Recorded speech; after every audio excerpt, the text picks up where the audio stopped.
নমস্কার বন্ধুরা, সবাইকে স্বাগত জানাই বন্যা কিচেন উইথ ভিলেজ ফুড চ্যানেলে। আজকে আমি আপনাদের করে দেখাবো দোকানের মতো মুচমুচে ফুচকা কিভাবে খুব সহজে বাড়িতেই বানিয়ে নেবেন। সাথে দেখাবো টক জল এবং আলু মাখা। চলুন তাহলে দেখে নিই আজকের রেসিপিটি। প্রথমে আমি 1 কাপ জল নিয়ে নিয়েছি, তার মধ্যে 1 চিমটে খাবার সোডা বা বেকিং পাউডার মিশিয়ে নেব। এটা খুব ভালো করে মিশিয়ে আমি রেখে দিচ্ছি। পারফেক্ট ফুচকা বানানোর জন্য আমাদের লাগবে বিয়াটা। এই আটা যে কোনো মুদিখানার দোকানেই পেয়ে যাবেন। এখানে আমি একটি কাপের সাহায্যে সবকিছু পরিমাপটা নিয়ে নিচ্ছি। এখানে আমি 2.5 কাপ বিয়াটা এবং 1/2 কাপ সুজি নিয়ে নিয়েছি। আপনারা হয়তো অনেকেই বাড়িতে বানিয়েছেন, কিন্তু কখনো হয়তো ফুচকা ফোলেনি, আবার কখনো হয়তো মুচমুচে হয়নি। আমার দেখানো পদ্ধতিতে একবার বানিয়ে দেখুন। দোকানের ফুচকা আর নিজের হাতে বানানো ফুচকার মধ্যে কোনো পার্থক্য খুঁজে পাবেন না। আটার সাথে সুজি খুব ভালো করে মিশিয়ে নিতে হবে। এবার অল্প অল্প করে জল দিয়ে আটাটাকে মেখে নিতে হবে। সবকিছুর পরিমাণ যদি ঠিকঠাক দেওয়া হয়, ফুচকা নিশ্চয়ই ফুলবে আর মুচমুচে হবে। আটা, জল ও সুজির পরিমাপ 5:2:1 নিতে হবে। অর্থাৎ আপনারা যদি 5 কাপ আটা নেন, তাহলে 2 কাপ জল এবং 1 কাপ সুজি নেবেন। ফুচকা তো আমরা সবাই ভালোবাসি। দোকানে কিনে খেতে গেলে খুবই গায়ে লাগে, কারণ এখন 10 টাকায় আমাদের এখানে 5টা করে ফুচকা দেয়। খেয়ে যেন মনই ভরে না। তাই আমরা যদি বাড়িতে এটা বানিয়ে নিতে পারি, তাহলে নিজেদের মন মতো অনেকগুলো ফুচকা খেয়ে নিতে পারবো। আর যখন ইচ্ছে হবে তখনই বাড়িতে বানিয়ে নিতে পারবো। এইভাবে ফুচকা বানিয়ে কিন্তু আপনারা কয়েকদিন রেখে দিতে পারবেন। তবে মাঝে মাঝে রোদে দিতে হবে, নয়তো মেটিয়ে যেতে পারে। কিন্তু 1 মাস ধরে এই ফুচকা আপনারা বাড়িতে রেখে রেখে খেতে পারবেন। তাহলে কোথাও কিন্তু একটু আটা লেগে নেই, আমার হাতেও লেগে নেই। ঠিক এইভাবেই কিন্তু আটাটাকে মাখতে হবে। খুব একটা নরমও নয়, আবার একদম শক্তও নয়। দেখুন বন্ধুরা, আটা কিন্তু আমার মাখা হয়ে গেছে। আটাটা কিন্তু খুব ভালো করে অনেকক্ষণ ধরে মাখতে হবে, তাহলে কিন্তু ফুচকাগুলো খুব ভালো ফুলবে। এবার আটাটা 1 ঘন্টার জন্য রেস্টে রেখে দিন। 1 ঘন্টা হয়ে গেছে, আবারও ঢাকা খুলে আমি আটাটা আরেকটু মেখে নেব। বন্ধুরা, ফুচকা বানানোর সময় কিন্তু ভুল করেও আপনারা লবণ দেবেন না। লবণ দিলে কিন্তু ফুচকা একদমই ফুলবে না। আমার এই ভিডিও দেখে আপনারা কিন্তু ফুচকা বানিয়ে ব্যবসাও করতে পারবেন।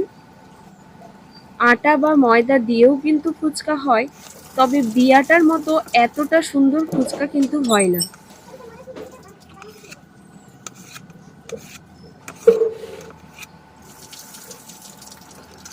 প্রথমে এইভাবে লম্বা লম্বা করে নেব, তারপর ছোট ছোট করে টুকরো টুকরো করে কেটে নেব। বন্ধুরা, আমার ভিডিও যদি আপনাদের ভালো লেগে থাকে, তাহলে একটি লাইক করবেন এবং চ্যানেলটিকে সাবস্ক্রাইব করে পাশে থাকবেন এবং আপনাদের বন্ধু ও প্রিয়জনের সাথে শেয়ার করবেন। আপনারা চাইলে একটা একটা করেও লিচি কেটে নিতে পারেন, কিন্তু এইভাবে যদি লম্বা লম্বা করে আগে করে নিয়ে লিচি কাটা হয় একসাথে, তবে আলাদা করে কিন্তু গোল করারও কোনো প্রয়োজন হয় না।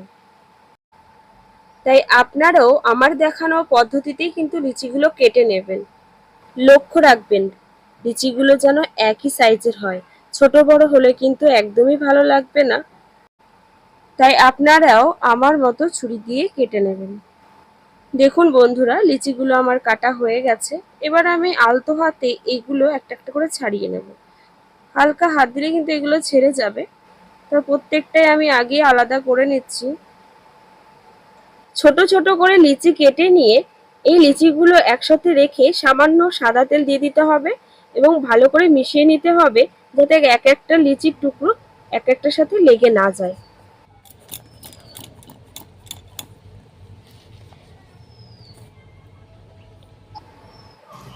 এবার একটা একটা করে ফুচকা বেলে নেব।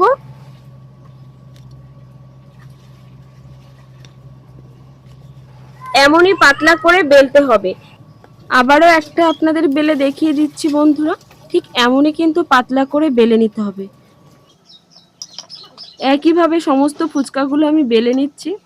বেলে নেওয়ার পর ফুচকাগুলো কিন্তু কিছুক্ষণের জন্য 5 মিনিট থেকে 10 মিনিট মতো রেখে দেবে। তারপর কিন্তু ভাজতে শুরু করবে।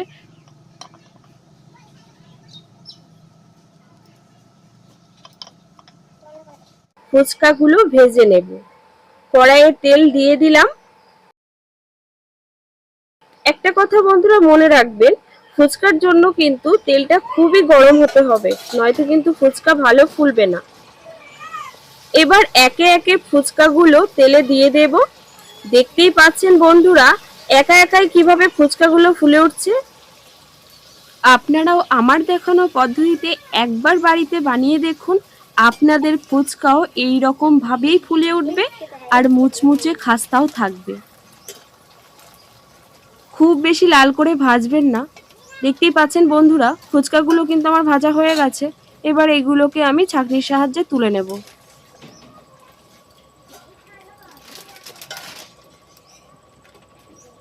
একইভাবে আমি সমস্ত ফুচকাগুলো ভেজে নেব। দেখুন প্রত্যেকটা ফুচকায় কিন্তু কি সুন্দর ফুলে উঠছে। যেহেতু আমি বাড়িতে প্রায়ই ফুচকা বানাই, তাই ভাজা মশলা কিন্তু আমার অনেকটা করেই করা থাকে। তাই আজকে আপনাদের বলে দিচ্ছি, ভাজা মশলার জন্য লাগবে শুকনো লঙ্কা, জিরে, ধনে এবং মৌরি। এবার পরিমাণটা আপনাদের বলে দিই। বড় চামচের 2 চামচ ধনে নেবেন, 1 চামচ জিরে নেবেন এবং 1 চামচ মৌরি নেবেন আর 5টা শুকনো লঙ্কা দেবেন। শুকনো খোলায় ভালো করে টেলে নেবেন। টালা হয়ে গেলে পাটার মধ্যে বেটে নেবেন। তাহলেই ফুচকার ভাজা মশলা কিন্তু তৈরি হয়ে যাবে।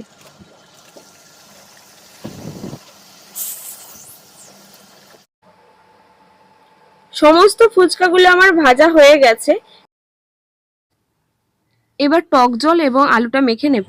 তার জন্য আমি তেঁতুল আগে থেকেই ভিজিয়ে রেখেছি এবং সেদ্ধ করে রাখা আলু, মটর, ছোলা আর এদিকে দুটো মাঝারি সাইজের শসা কুচিয়ে নিয়েছি। আর এখানে নিয়েছি ধনেপাতা কুচি, সেদ্ধ কাঁচা লঙ্কা এবং অর্ধেক গন্ধরাজ লেবু। গন্ধরাজ লেবু যদি নাই দেওয়া হয়, ফুচকার কিন্তু আসল গন্ধই আসবে না। এবার একে একে আলুর মধ্যে সেদ্ধ করে রাখা মটর ছোলা দিয়ে দেব কুচিয়ে রাখা শসা, ধনেপাতা কুচি আর দিয়ে দেব ভাজা মশলা এবং লবণ এবং বিট লবণ। লবণ একটু কমই দেব, এখানে বিট লবণটা একটু বেশি দেব যাতে গন্ধটা খুব ভালো আসে। এবং সেদ্ধ করে রাখা কাঁচা লঙ্কা দিয়ে খুব ভালো করে আলুটা মেখে নেব।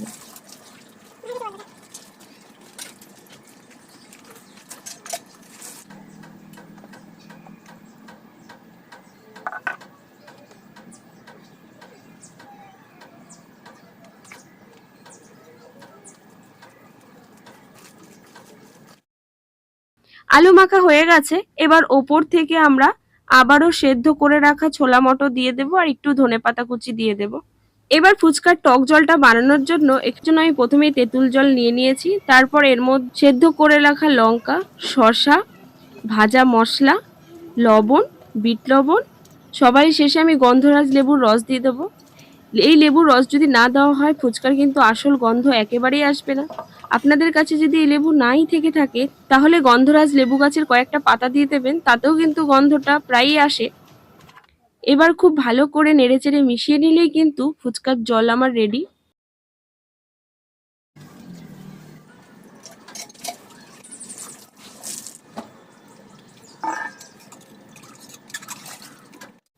দেখুন বন্ধুরা, ফুচকা কিন্তু খাওয়ার জন্য একদম রেডি হয়ে গেছে। দেখেই কতটা লোভনীয় লাগছে। ফুচকাগুলো যা হয়েছে না, দেখে তো লোভ লাগছে। আলু মাখাটা দারুণ হয়েছে, দেখেই মনে হচ্ছে, তাই না?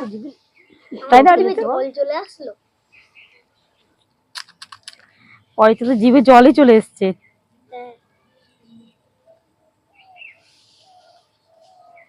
এই বাচ্চাটাকে আগে দাও।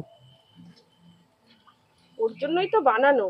সকাল থেকে পাগল করে দিচ্ছে, মামি ফুচকা বানাও, ফুচকা বানাও। নে খেয়ে বল কেমন হয়েছে। সেই না,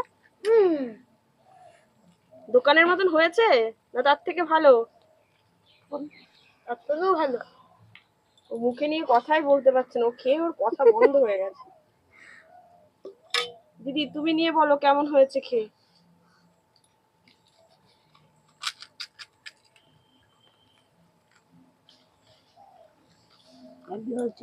একটু জোরে বলো, তোমার কথা তো শোনাই যাচ্ছে না।